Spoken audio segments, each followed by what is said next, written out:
Film Review, Operation Chromite. General MacArthur and the brave South Korean commandos. Sir, if I may. Yes.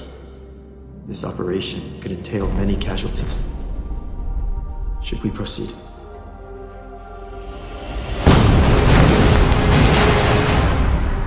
Initiate Operation Chromite.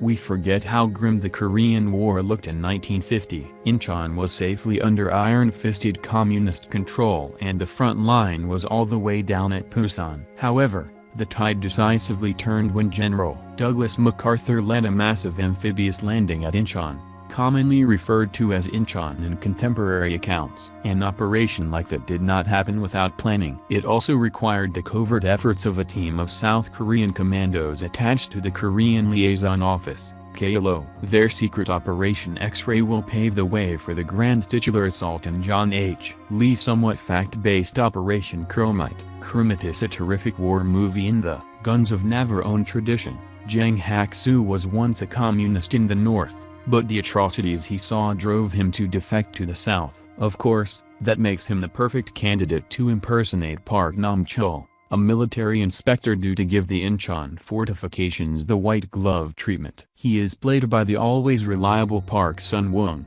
but don't get too attached to him, for obvious reasons. Operation X-Ray's primary objective is the map of the mines placed throughout the narrow inlet to Incheon's harbor. Unfortunately, the fanatical local commander, Colonel Lim Jae-jin, holds it closer to his vest than a handful of 5 aces. Still, Jang and his men nearly swipe it in a daring daylight heist. With their cover consequently blown, the KLO team will have to improvise with the help of the local underground. The formerly true-believing nurse Han Jae-sun will also join their ranks when her uncle is publicly executed by Lim. Chromite is a terrific war movie in the Guns of Navarone tradition that approaches the all-out action nirvana of Choi Dong-hoon's assassination, but also encompasses the great men and grand strategy of prestige war films.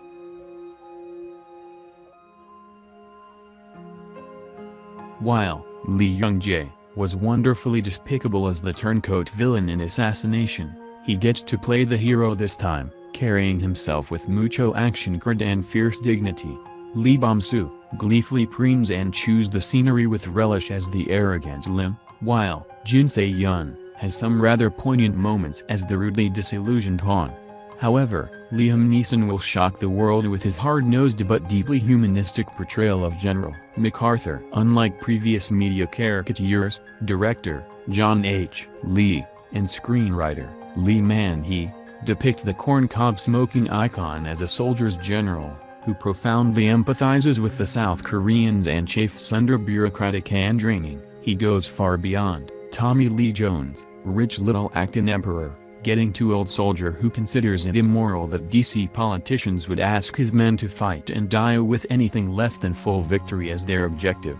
John H. Lee is becoming the preeminent cinematic chronicler of the Korean War, following up the first-rate 71, Into the Fire with the even more engaging and ambitious Chromite. The special effects are impressive, but they never overwhelm the human story. Refreshingly patriotic and loaded with adrenaline and testosterone, it is a ripping good war film that keeps faith with the South Koreans, Americans and Allied forces who served in the conflict. Highly recommended. Operation Chromite opens this Friday, August 12, in New York, at the AMC Empire. Operation Chromite. Director, John H. Lee. Stars, Liam Neeson, Jung-jae Lee, Beom-su Lee. Running time, 1 hour, 55 minutes. Release date, August 12. Rated 4 stars out of 5.